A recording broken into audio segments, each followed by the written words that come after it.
अस्सलाम वालेकुम। अस्सलाम वालेकुम रहमतुल्लाहि व बरकातुहू। सेकंड ईयर के बच्चे जो हैं उनसे बात करना चाहती हूँ। मेरी प्यारी बेटियाँ और बेटे जो हैं, हुकूमत ने जो है वो अपने लिहाज से डेट शीट बनाई है। वैसे भी दिन जो है वो आते जाते रहते हैं। 9वीं 10वीं 11वीं 12वीं पेपर तो इन्होंने देने ही थे, लेकिन मेरी हमदर्दियाँ आपके साथ हैं। ख़ासकर वो बच्चे जिन्होंने एफएससी में इतनी मेहनत की है, तो पेपर्स के नज़दीक के दिन जो हैं वो बहुत ज़्यादा कीमती होते हैं पोजीशन होल्डर्स के लिए भी, और जिन्होंने पास होने के लिए स्ट्रगल करनी होती है वो भी सोए हुए जो हैं वो कुछ लेज़ी पर्सन, वो भी पेपर्स के नज़दीक ही मतलब थोड़ा सा जागते हैं। और पेपर्स से इंतहाई चंद दिन पहले ईद, वो भी ईद उल फितर, रिलेटिव्स का आना जाना, ख़ुद बच्चों का, तो अब इसमें ख़ुद को बाउंड रखना तो काफ़ी मुश्किल लगेगा सारों को। लेकिन ये भी देख लें कि आपकी जो है वो इंटर की संद जो है इंटरमीडिएट की, और आगे आपके प्रोफेशनल सब्जेक्ट का चुनाव जो है वो इस पे डिपेंड करना है। अब आप लोगों ने ख़ुद ट्राई करनी है कि हमने मतलब इस सूरत हाल को हैंडल कैसे करना है। खुश रहना सीखते हैं, किसी दूसरे ने आपको खुश नहीं करना। सर पे सवार कर लेंगे, ईद है, पेपर है, ये है, वो है, लेट जाएंगे। फिर चाहे आप किसी के घर विज़िट करेंगे या खेलना चाहेंगे या कुछ उधर से वो काम कर रहे होंगे, उधर से सर पे टेंशन सवार होगी। तो पहली बात तो ये है कि कोशिश करें कि इसको मैनेज कर लें, इसको एंजॉय भी कर लें और टेंस भी ना हो। नॉर्मली लोगों की रूटीन जो है वो देर से उठ रहे हैं, देर से सो रहे हैं, तो ईद में कोशिश कर 24 घंटे तो नहीं पढ़ा जाता, इंसान मशीन तो नहीं है। सो दैट जो आपके पास आप 5 घंटे फ्री करें, आप 4 करें, 3 करें, आप अपने उस मतलब शेड्यूल को जो है ना वो या तो स्टेटस पे लगा दें, या वैसे ही जो नियर एंड डियर हैं जिनके आने जाने का आपको है, उन्हें मतलब मैसेज सेंड करें, ताकि उस वक़्त में आपका बच्चा जो है वो एंजॉय भी कर सके, आप भी उन्हें फ्री टाइम दे सकें। या फिर बच्चों को अगर पढ़ाई का ज़्यादा है तो उन्हें थोड़ा सा आइसोलेट करें, मतलब उनके कमरा, उनके बैठने की जगह, उनकी पढ़ने की, उन्हें डिस्टरबेंस ना हो। और उन्हें एक अच्छा पैकेज दें कि जब आपके पेपर हो जाएंगे तो फिर आपको आउटिंग पे भेजेंगे या ननियाल भेजेंगे, या फिर फ्रेंड्स को बुला लें, फिर ईद मिलन पार्टी कर लें, फिर ये वो, ताकि बच्चा थोड़ा सा मेंटली जो है वो सेटिस्फाइड रहे। इवन मुझे याद है कि मेरे साथ मैट्रिक में, खैर ऐसा जुनून जो है वो ज़ाहिर है जो बंदा अपनी लाइफ में कर रहा है वो जानता है कि वो क्या कर रहा है। मेरे साथ जो मैट्रिक में थी मुसरत जबीन, वो काड़ा कॉलेज में प्रिंसिपल, अल्लाह जाने अब इधर हैं या कहीं और हैं, फिज़िक्स की बंदी है। उसने मुझे बताया कि मैं मतलब ना ईद वाले दिन भी 10-12 बजे तक पढ़ती रही कि कौन सा सुबह सुबह ईद शुरू हो जाती है या क्या।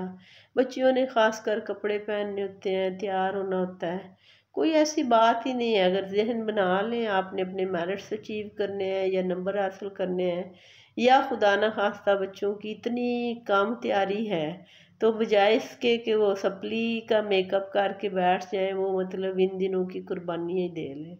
थोड़ा बहुत ईद वाले दिन खा पी लें, ईद की नमाज़ पढ़ें, दूसरों से मतलब दुआएं लें, फ़लस्तीन के हक़ में दुआएं करें। वैसे ही सारा फ़लस्तीन शहीद हो चुका है। अल्लाह अभी से अपने सिलेबस को डिवाइड कर लें और उतने घंटे फ़िक्स करके पढ़ें, बल्कि जो ईद वाले दिन के कुछ घंटे हैं वो भी इन दिनों में डाल दें।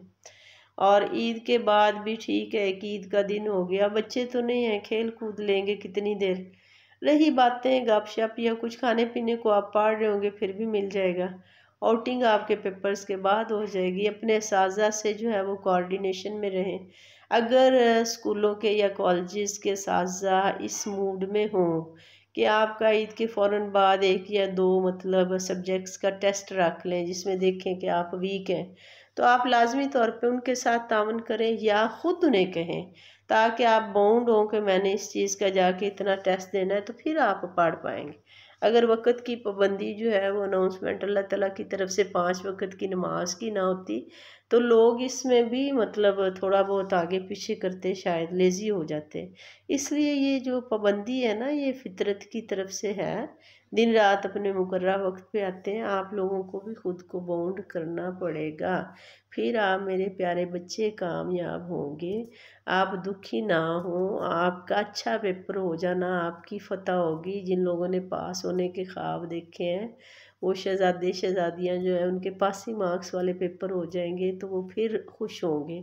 ऐसे अगर आप लोग एन्जॉयमेंट की तरफ जाओगे भी, तो एक खौफ होगा, एक वहम होगा, जो हर वक़्त आपके सर पे सवार रहेगा। तो बजाय इसके कि खौफ में रह के एन्जॉय करने की कोशिश करें, आप अपने शेड्यूल को फॉलो करें, अपने दिमाग को जो है वो फ्री ऑफ स्ट्रेस रखें।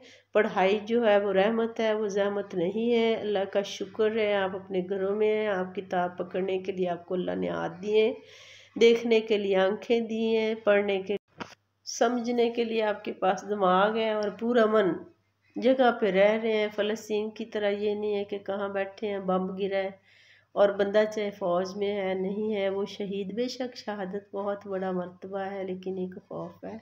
इल्म हासिल करना भी बहुत बड़ी सादत है। हुज़ूर सल्लल्लाहु अलैहि वसल्लम ने हर मुसलमान पे जो है वो इल्म हासिल करना जो है वो फ़र्ज़ करार दे दिया गया। और जितने कदम तालिब इल्म घर से निकालता है, इल्म हासिल करने जाता है, वो उसको कई हज़ार नेकियां जो है वो सवाब मिल रहा होता है। अपनी नीयत को साफ़ रखें कि नियत करें कि हम ये पढ़ के हम रिज़्क़ हलाल कमाएंगे, हम अल्लाह के कमज़ोर बंदों के काम आएंगे, हम माँ बाप की खुशी का बायस बनेंगे, हम अच्छे अच्छे काम करेंगे, दूसरों के दुख दर्द दूर करेंगे और ख़ुद इंशाअल्लाह ताला रिज़्क़ हलाल इंजॉय करेंगे। तो आपका एक एक सेकंड जो है वो इबादत और रियाज़त में लिखा जाएगा। अपना बहुत ख्याल कीजिएगा। मैं फ़िज़िक्स अपलोड करूँगी, कुछ ना कुछ मैथ्स का भी बताऊँगी। जो जिस सब्जेक्ट का बंदा मुझे मिला उससे कुछ इम्पोर्टेंट चैप्टर्स जिन्हें थोड़ा करके आपके मार्क्स जो है वो अच्छे आ जाएं, वो बताऊँगी। पेपर को तैयार करते हुए किन चीज़ों की मतलब आपको केयर करनी चाहिए, वो भी इंशाल्लाह बताऊँगी। मेरी बहुत प्यारी दोस्त है प्रिंसिपल 134 9L की, उन्होंने मुझे कहा कि 9वीं 10वीं पे आपने फुल पोटेंशियल लगाई, तो सेकंड ईयर के लिए भी कुछ करें। तो मैं सेकंड ईयर फर्स्ट ईयर दोनों के लिए जितना को बंदा ना चीज़ है आपको गाइडलाइन दूंगी। अपना बहुत ख्याल रखिएगा। अल्लाह हाफ़िज़।